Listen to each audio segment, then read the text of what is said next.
buenos días y bienvenidos a La Trinchera en la mañana de este sábado 18 de mayo de 2024. Son las 8:17, 7:17 en Canarias, y antes de comenzar a repasar las principales noticias os recordamos, que nos gusta escuchar vuestras opiniones. Vuestras opiniones son fundamentales, la esencia de este programa. Hoy preguntamos, a raíz de la visita de Javier Milei a España, ¿qué opináis del presidente argentino?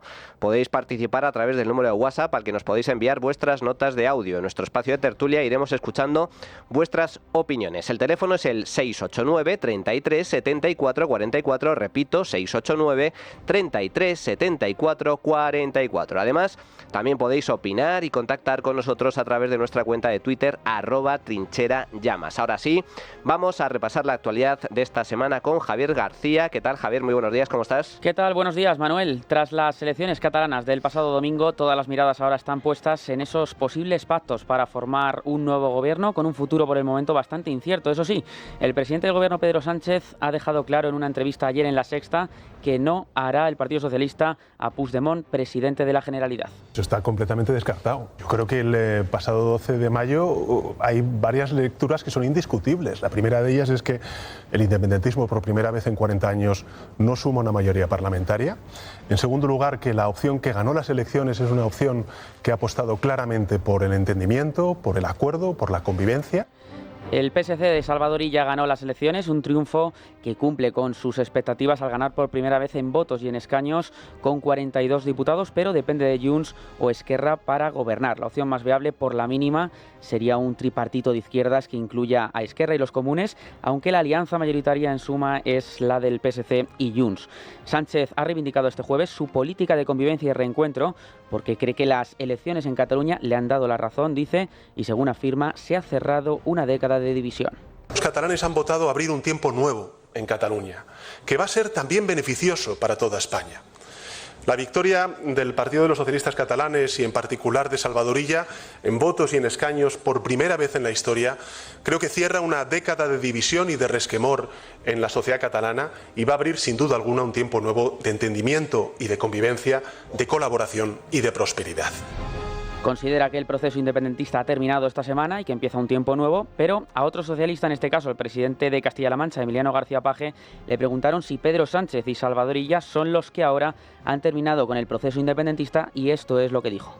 El proceso acabó a los 5 minutos de declararse la independencia por Puigdemont, porque a los 5 minutos la suspendió y se metió en un capó de un coche y salió corriendo. Ahí acabó el proceso. Y Junts ha quedado segundo en las elecciones con 35 escaños. El prófugo Carles Puigdemont queda muy lejos de poder ser reelegido como presidente al tener que conformarse con una subida de 3 escaños, pero se propone intentar que el PSC facilite su investidura a través de una clara amenaza a Pedro Sánchez, la amenaza de si tú no me haces presidente, tú tampoco lo serás, es decir, el apoyo del PSC en el Parlamento catalán a cambio de los 7 votos de Junts en el Congreso de los Diputados para que Sánchez pueda seguir en Moncloa. Desde Junts consideran que pueden sumar una mayoría coherente más amplia que la de Salvador Illa. La justificación es que Puigdemont lidera un bloque independentista de 55 diputados junto a Esquerra, superior al bloque de izquierdas, que con el PSC y los comunes suma 48 escaños. El problema, Manuel, es que aunque Esquerra participara, tampoco salen los números, porque la mayoría absoluta se sitúa en el Parlamento en 68 diputados. Y para ganar con la mayoría simple, en una segunda votación haría falta la abstención del propio PSC. El prófugo defiende sus opciones a la presidencia, igual que Sánchez después de perder de forma clamorosa contra el PP. Le recuerdo que él perdió las elecciones de manera clamorosa ante el Partido Popular y además venía de gobernar España. El señor Sánchez tiene un gobierno en minoría, los socios de gobierno no suman mayoría absoluta y para poder seguir adelante se debe negociar con un grupo que está en la oposición, que somos nosotros y otros grupos. Bueno, pues ahora veremos qué es lo que pasa. Todo apunta a que no se tomará una decisión hasta que se celebren las elecciones europeas, que ya queda muy poquito para ver cuál es el resultado. Pero lo cierto es que si nos tuviéramos que fiar de la palabra del presidente, entonces ya Puigdemont se puede dar por investido presidente de la Generalidad. Porque normalmente la realidad demuestra que sucede justo lo contrario de lo que anuncia el presidente. El presidente ha dicho esta misma semana, ayer en una entrevista a La Sexta, que no hará presidente a Puigdemont, que se vaya olvidando, que no va a ser presidente de la Generalidad catalana. Vale, muy bien. Lo mismo que, al igual que cuando Sánchez dijo que no podía dormir por las noches si diera entrada en el gobierno, en el Consejo de Ministros, a Podemos, y eso fue lo que hizo meses después. Igual que cuando Sánchez dijo que no iba a haber indultos para los condenados por el proceso, y finalmente los hubo. El mismo Sánchez que dijo que nunca, jamás habría amnistía porque es inconstitucional, y va a ser aprobada la amnistía.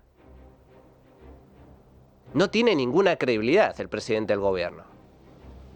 La realidad finalmente es justo lo contrario de lo que anuncia. Por lo tanto, veremos si finalmente Puigdemont es o no presidente de la Generalitat. Lo que está diciendo el líder de Junts es claro. O me apoyas o yo te dejo de apoyar. ¿Y qué hará Sánchez? A Sánchez lo único que le interesa es Sánchez. Y si de él depende, si su presidencia al gobierno corre peligro porque Puigdemont no puede ser presidente de la Generalitat, es evidente que forzará una abstención del PSC para que finalmente el líder separatista regrese a España entre vítores para ser investido presidente de la Generalitat con la amnistía bajo el brazo. No lo duden. Aquí no hay ningún interés por la estabilidad política de España o por el interés general. Lo único que le importa al presidente del gobierno es el interés del propio presidente del gobierno. Y luego, solo un apunte. Esto de que el proceso ha terminado. El proceso continúa y está más vivo que nunca. Junqueras vuelve a la política activa. Es cierto que, digamos que regresará al liderazgo de RC dentro de muy pocos meses, pero ya ha anunciado que quiere liderar el partido. Y en segundo lugar, Puigdemont ahí está, con la amnistía y con posibilidades de ser investido presidente de la Generalitat. Mientras se negocia fuera del país, con el PSC, algo tan importante como ese posible referéndum de independencia, un pacto fiscal y todo lo que venga detrás. Por lo tanto, el proceso no ha acabado, el proceso continúa.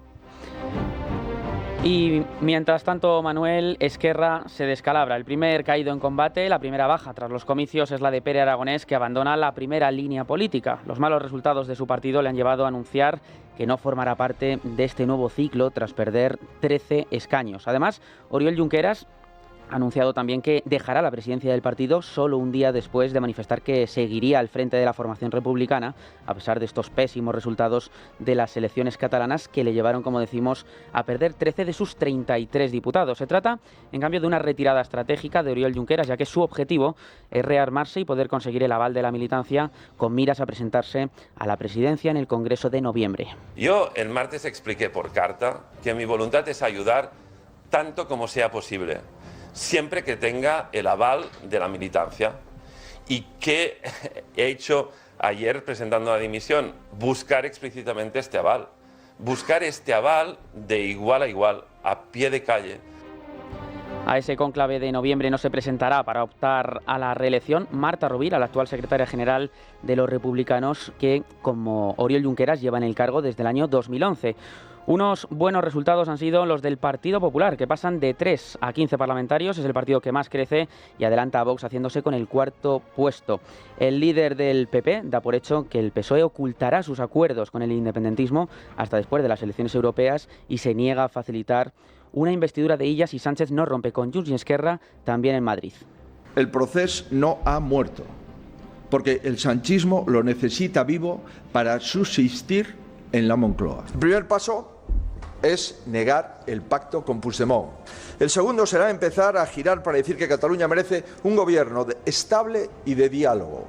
Y el tercer paso será decir que procede la reconciliación total y esta solo llegará de mano de la investidura de Puigdemont como presidente de la Generalitat. Este tercer paso no lo veremos hasta después de las elecciones europeas.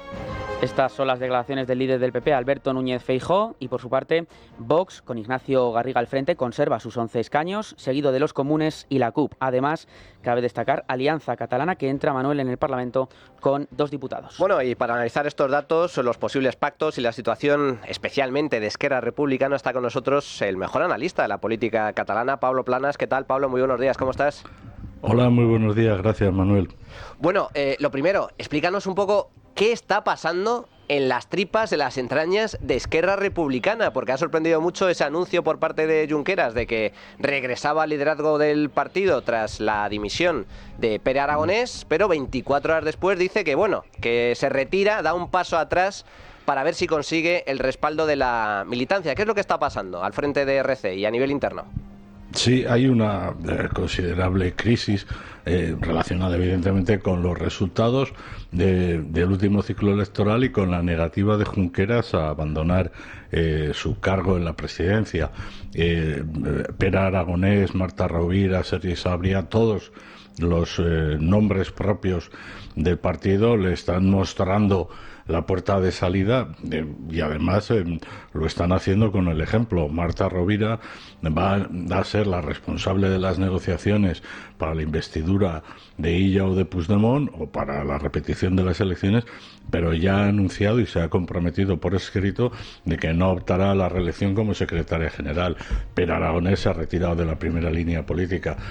Sergi Sabria también se va. El único que intenta aferrarse a un clavo ardiendo es Oriol Junqueras, porque cree que con la amnistía y con la restauración de sus derechos políticos, porque ahora mismo está inhabilitado, podrá volver al primer plano de la política, podrá competir en unas elecciones de igual a igual con su archienemigo Carles Puigdemont. La situación es tan crítica en el seno de Esquerra que el partido está convirtiéndose en una especie de CUP. La CUP, recordar, la candidatura de Unidad Popular, la gente que se rige por asambleas y que todo lo consulta con la militancia y la que se cargó a Artur Mas. Bueno, pues en Esquerra han llegado al acuerdo en una otra ejecutiva celebrada ayer por la tarde de que la decisión final sobre la investidura o la repetición electoral la tendrán sus militantes. Se someterá la decisión que adopte Rovira tras negociar con socialistas y con los separatistas al voto telemático, al voto electrónico de la militancia de Esquerra Republicana. Todo el mundo se quiere lavar las manos. Nadie, y mucho menos Junqueras, se quiere comprometer en una negociación con el Partido Socialista. Para ellos, hablar con el PSC y con el PSOE es algo tóxico. Les ha costado una sangría de votos en las pasadas elecciones municipales, después en las generales, y ha culminado ahora con unos resultados electorales catastróficos.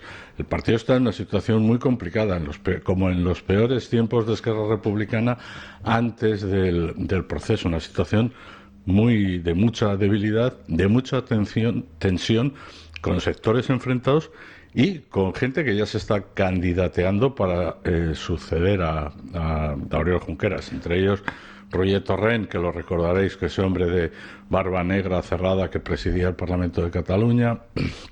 También hay algún alcalde de Manresa, también se habla de Marta Vilalta e incluso se habla de Marta Rovira como posible candidata en el caso de que se repitieran las elecciones y aunque ella no sea ya secretaria general del partido.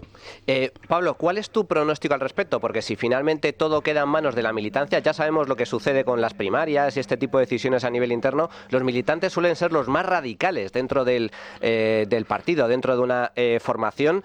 Ahora mismo RC tiene en su mano la posibilidad de investir a Illa, la posibilidad de investir a Puigdemont o la posibilidad de que no se invista a ninguno de los dos y finalmente se repitan las elecciones. Si depende de la militancia, desde tu punto de vista, ¿cuál será la opción? Creo que irán a investir a Illa, o abogarán por investir a Illa como mal menor, y en la creencia de algo que dijo Puigdemont hace un par de días, de que él no iba a torpedear al gobierno de España, al gobierno de la nación, si Esquerra Republicana llegaba a un acuerdo con el Partido Socialista para que gobernara Illa. Puigdemont se alude al acuerdo de Bruselas, aquello que firmó Santos Cerdán el 9 de noviembre pasado, del año pasado en Bruselas, que era el pacto de investidura con Junts per Catalunya. En ese acuerdo hay una serie de puntos que se deben de cumplir, como el cambio de la financiación autonómica de Cataluña, como el reconocimiento de que Cataluña es una nación, supuestamente, y con una fórmula que derive en una votación, en fin, en una consulta popular, un referéndum de autodeterminación, ¿no? Y entonces Puigdemont aboga, pase lo que pase en Cataluña, por mantener la mesa de diálogo que han establecido en Suiza, en Ginebra, con el mediador internacional. La situación es muy confusa y depende de factores que están en constante movimiento, en evolución, como por ejemplo lo que suceda en las elecciones europeas. Evidentemente, Cataluña va a seguir siendo un foco de inestabilidad importante. Pase lo que pase, en el sentido de si hay investidura y es ella quien finalmente consigue que le dejen gobernar en minoría, ese será un gobierno muy débil y en fin, y con una vocación de duración muy efímera. Entonces, todo, en fin, los resultados no han aclarado gran cosa. Sí que se detecta una pérdida de apoyo del independentismo, pero eso no significa que los votos de los independentistas hayan desaparecido, sino que por la oferta que les han planteado en estas elecciones, pues han preferido abstenerse y no ir a votar. En realidad todo conspira para una repetición electoral. Lo que ocurre es que nadie quiere ser el responsable de esa repetición electoral en Cataluña y están jugando algo parecido al juego de la silla, a ver quién es finalmente el que se queda descolocado y al que se le puede atribuir o imputar la repetición de las elecciones. Pablo. Y ese papel lo tiene casi comprado al 100% Esquerra. Me quedo con esa símil tan maravilloso, el juego de la silla. Pablo Planas, muchísimas gracias. Seguiremos informando. Gracias a vosotros. Fuerte abrazo. Abrazo.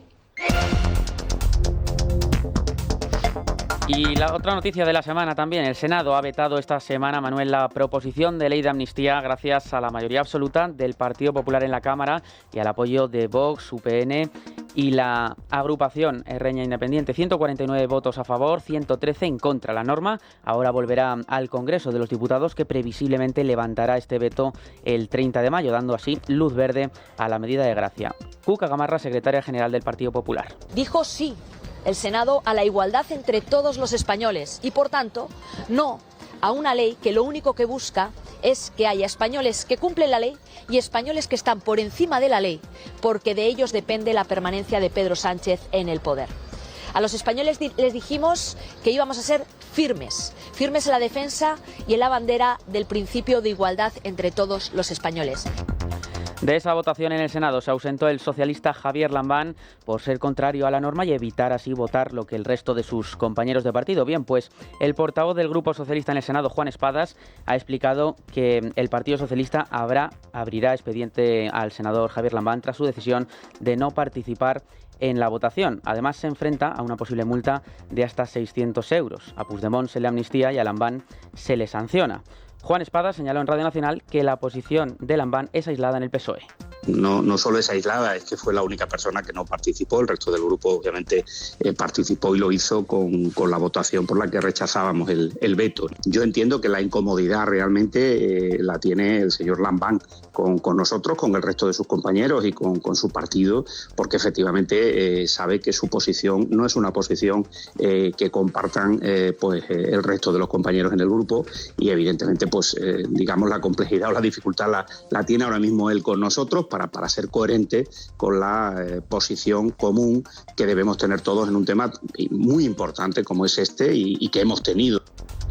La ley de amnistía afronta su recta final y será aprobada en el Congreso por el Gobierno y sus socios. Así defiende la ley de amnistía el portavoz de Sumar en el Congreso, Íñigo Errejón, quien la considera una ley justa. El Partido Popular utilizó el Senado para lo que lo utiliza, que es para rechazar todo siempre y para decir que no. Así que la amnistía volverá al Congreso de los Diputados y será aprobada. Será aprobada porque tiene una mayoría democrática para ello, será aprobada porque es perfectamente constitucional y será aprobada porque es perfectamente democrática y porque es justa. Estos días ha habido dirigentes del Partido Socialista que dicen que la amnistía está bien por los resultados electorales que ha dado en Cataluña. No.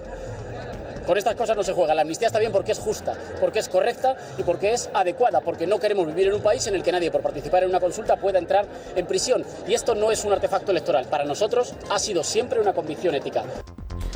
Mientras el Partido Popular deja sin efecto el conflicto de competencias con el Congreso por la ley de amnistía, descartando elevarlo así finalmente al Tribunal Constitucional. El PP alega que ha habido un incumplimiento procesal por parte de la institución presidida por Francina Armengol, al entender que la mesa del Congreso no tiene competencia para contestar a ese requerimiento, sino que esta potestad corresponde al Pleno. En este sentido, el PP ha anunciado que estudia acciones legales contra los acuerdos de la mesa del Congreso. Bueno, veremos qué es lo que sucede finalmente. Lo cierto es que el Partido Popular debería utilizar todos los resortes que estén en su mano para frenar o intentar frenar la ley de amnistía, una ley que finalmente se aprobará.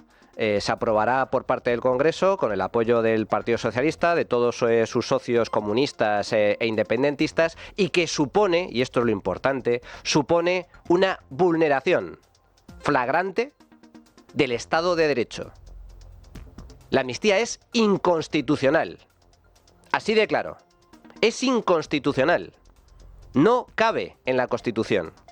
Pero el Tribunal Constitucional, en manos de Conde Pumpido, retorcerá lo que tenga que retorcer para avalarla.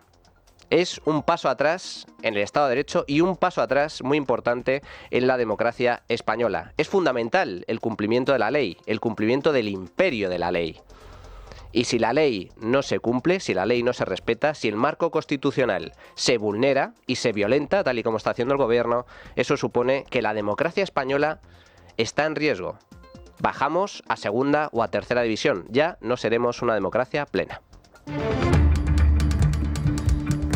Y poco a poco vamos conociendo más detalles de las actividades y negocios de la esposa del presidente del gobierno, de Begoña Gómez. Esta semana podemos leer la información que publica Carlos Cuesta en nuestro diario en la red, en Libertad Digital, que destaca que la norma de la Complutense que permitió la cátedra de Begoña Gómez se creó en el primer mandato de Sánchez en el Partido Socialista. Además, el amigo de Begoña que patrocinó su cátedra logró ser en un año presidente de la patronal que ella amadrina. Pese a todas las informaciones, Sánchez considera, esto lo dijo ayer en la entrevista en La Sexta, que su mujer lo ha hecho todo bien. ¿Usted cree que Begoña Gómez lo ha hecho todo bien? Por supuesto. Si es que aquí no hay caso, hay fango, Antonio. Pero ¿no cree que como mínimo es polémico que la gente diga la mujer del presidente de gobierno, en este caso Begoña Gómez, escribe cartas de recomendación? Es que no son cartas es que no son cartas de recomendación, Antonio. Para hacer ayudas públicas. No, es que no son cartas de recomendación. Solo una duda, ¿usted lo sabía que esas cartas existían? Mire, son declaraciones de interés.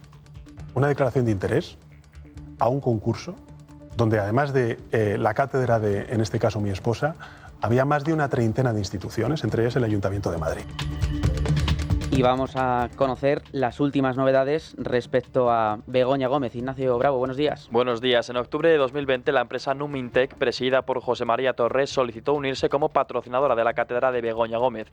Unos meses más tarde, Torres fue nombrado presidente de Conpymes, una nueva patronal con ideario de izquierdas muy cercano al PSOE, un nombramiento que contó con el apoyo de Begoña Gómez. Además, esta semana Carlos Cuesta publica también en Libertad Digital la norma que permitió la cátedra de la mujer de Sánchez, una norma que se creó durante el primer mandato de este como secretario general socialista. El boletín oficial de la Complutense, el 12 de enero de 2016, recogió bajo una nueva norma las cátedras extraordinarias. Estas se podrían establecer mediante un convenio entre la universidad y la entidad colaboradora por un periodo mínimo de 3 años y una dotación económica mínima anual de 30.000 euros. De esta forma, y gracias a esta nueva ley, surgió la cátedra que dirige Begoña Gómez.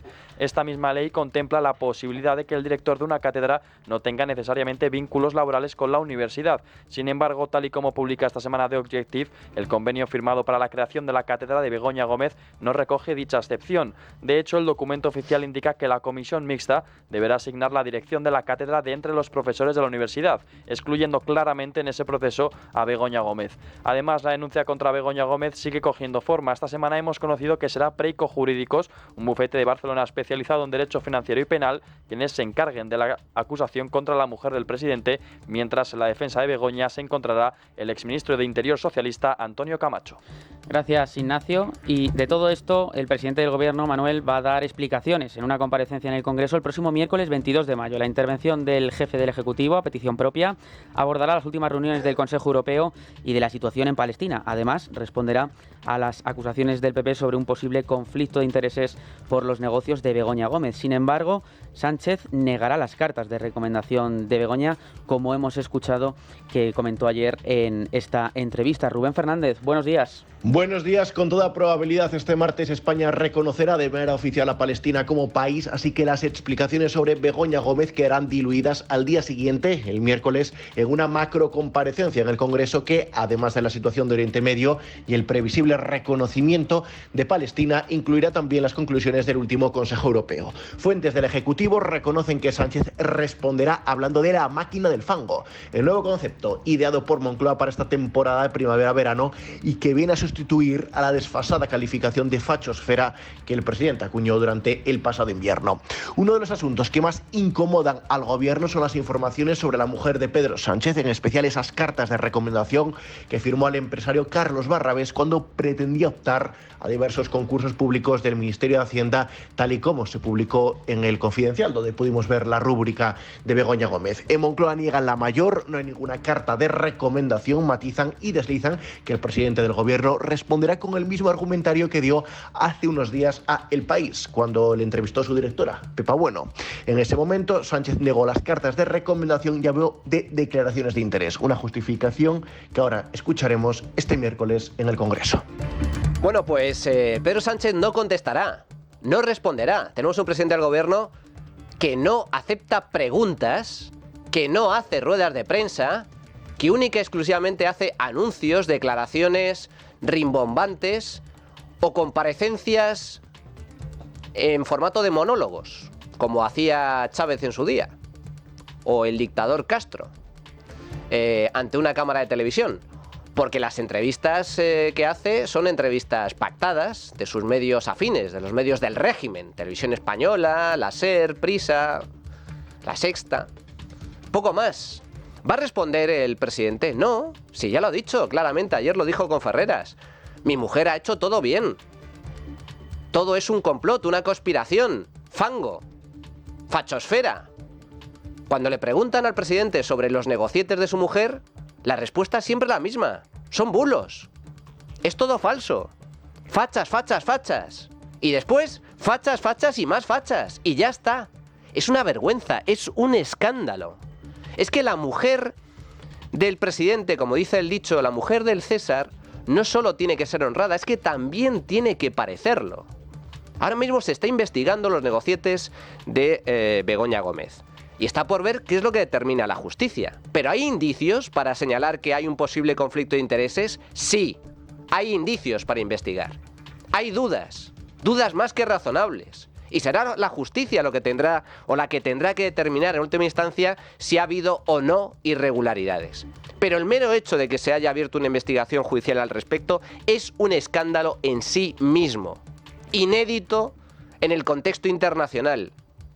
Inédito en el ámbito del mundo rico, del mundo libre, de los países civilizados y serios.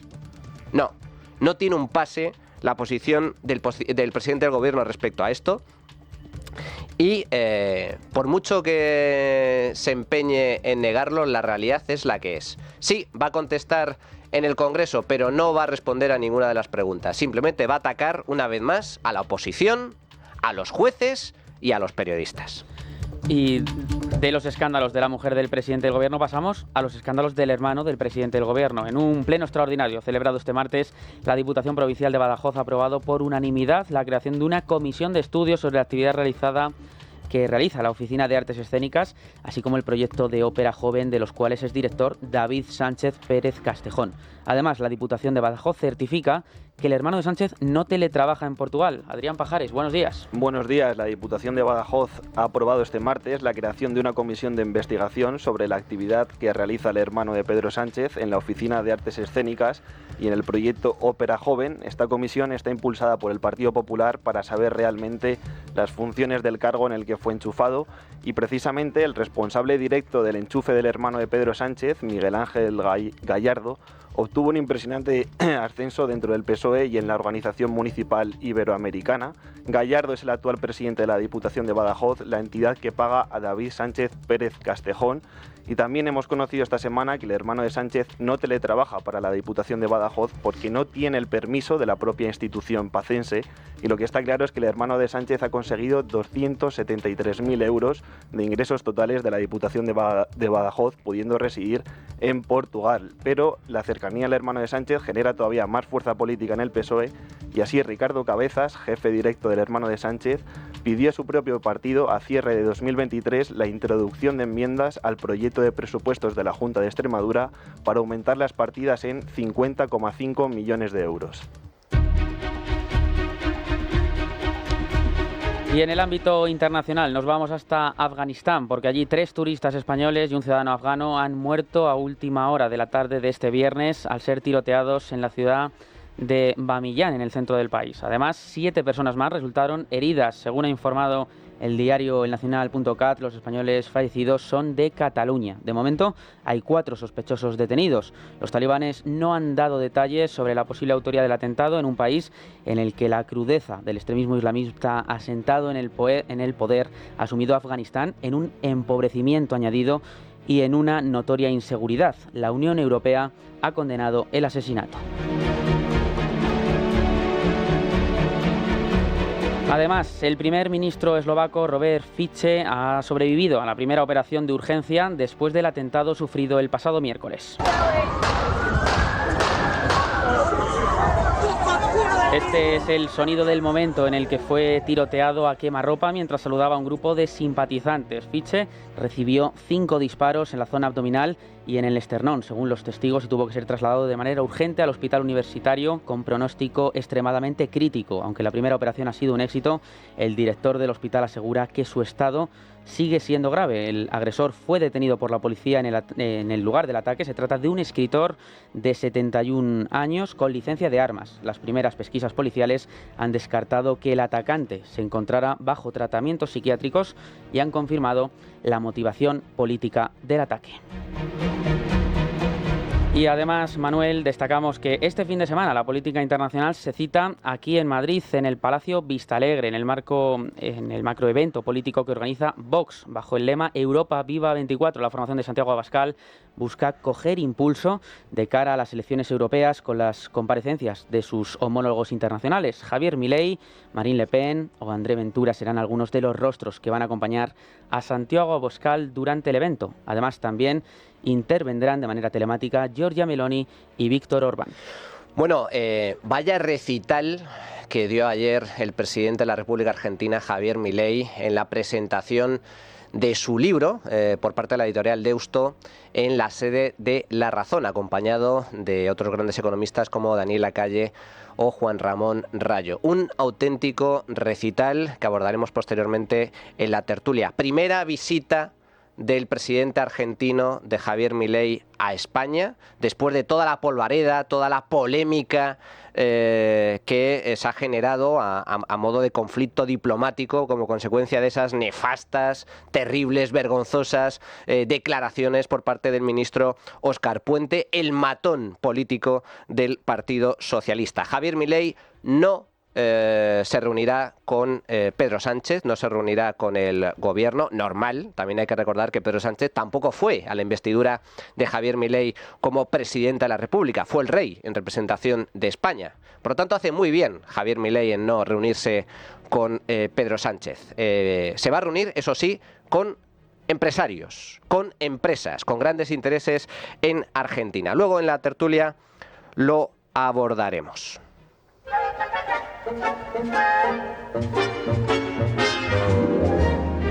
Bueno, y en plena feria de San Isidro, la Plaza de Toros de las Ventas acoge en Madrid casi una treintena de festejos taurinos y con varias tardes de no hay billetes. Javier.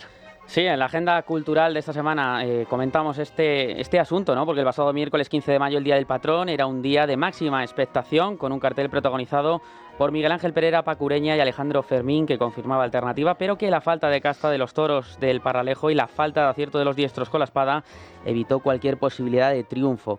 Varias tardes de no hay billetes, como comentas, Manuel, en la feria de San Isidro, esta feria del año 2024 que suma 1.072 abonados más que en el año 2023. Cabe destacar la gran tarde que firmó el valenciano Román en la segunda de San Isidro, donde cortó una oreja de peso al primero de su lote de Fuenteimbro. Esta tarde vuelven los rejones con toros del Capea, San Pelayo y Carmen Lorenzo para Pablo Hermoso de Mendoza, Lea Vicens y Guillermo Hermoso de Mendoza. Ya mañana será la esperada cita con los Miura, con un gran cartel, Rafaelillo, Juan de Castilla y Colombo. La mejor información taurina, todas las mañanas aquí en Es Radio, en Alalimón, con Federico Jiménez Los Santos y Andrés Amorós, y todas las entradas en lasventas.com.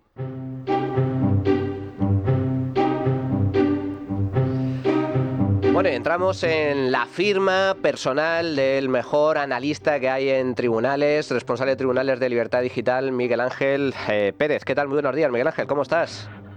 Muy buenos días, Manuel. Bueno, el motivo de la llamada, de la firma de esta semana, tiene que ver con esas actuaciones, primeras actuaciones por parte del Tribunal Superior de Justicia de Madrid sobre la filtración por parte de la Fiscalía de esas conversaciones privadas por parte de la pareja de la presidenta de la Comunidad de Madrid, Isabel Díaz Ayuso. Miguel Ángel, cuéntanos las novedades y para mí la gran pregunta es, ¿tú crees que esto va a poner en un serio aprieto al fiscal general del Estado, el señor García Ortiz? Pues completamente, Manuel. Yo creo que estamos ante el principio del fin del fiscal general del Estado, Álvaro García Ortiz. Como bien decías, esta semana, pues el magistrado instructor del Tribunal Superior de Justicia de Madrid, encargado de investigar precisamente esa filtración por parte de la Fiscalía del caso referente al novio de la presidenta madrileña Isabel Díaz Ayuso, pues abría diligencias y acordaba pues las primeras investigaciones, pesquisas sobre este caso. Lo primero que hacía pues era citar tanto a Alberto González Amador como al Colegio de Abogados de Madrid para que se ratifiquen en la querella que han presentado contra la Fiscalía por esta filtración. Y lo segundo, quizá lo más importante y lo más interesante que acordaba pues el Tribunal Superior de Justicia de Madrid, era una serie de diligencias que eran pues remitidas a la Fiscalía de Madrid. Tenemos que recordar que inicialmente el caso va contra la fiscal jefe de Madrid, Pilar Rodríguez, y contra el fiscal del caso, Julián Salto. Pues bien, lo que solicitaba el Tribunal Superior de Justicia de Madrid era que la Fiscalía de Madrid remita el comunicado de prensa en el cual se produjo la filtración, que aclare qué fiscales o qué personas participaron en la redacción de dicho comunicado y, lo más importante, Manuel, pues que identifique pues a la persona de la Fiscalía de mayor rango que dio el visto bueno u ordenó emitir el comunicado de prensa en el cual pues se produjo esa filtración de datos reservados sobre Alberto González Amador.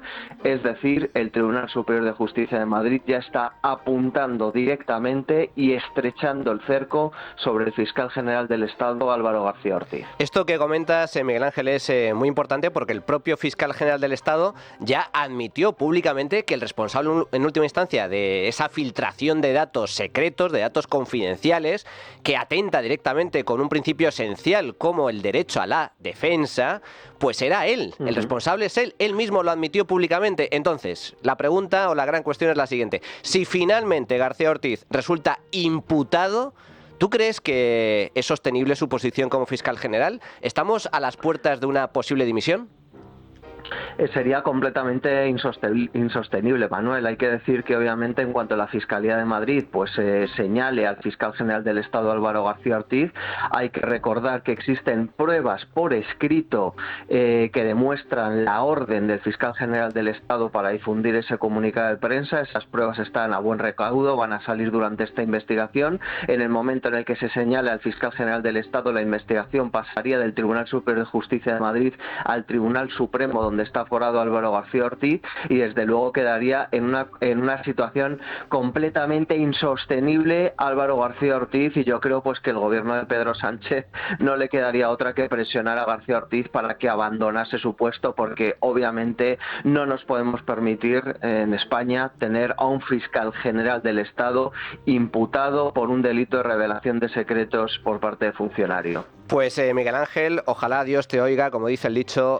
Si el fiscal finalmente dimite, mi recomendación al respecto es tanta gloria lleves como paz dejas, señor Ortiz. Miguel Ángel Pérez, responsable de Tribunales de Libertad Digital, muchísimas gracias, amigo. Fuerte abrazo. Un abrazo fuerte, Manuel. Bueno, y ahora nos vamos a tertulia, pero antes un mensaje.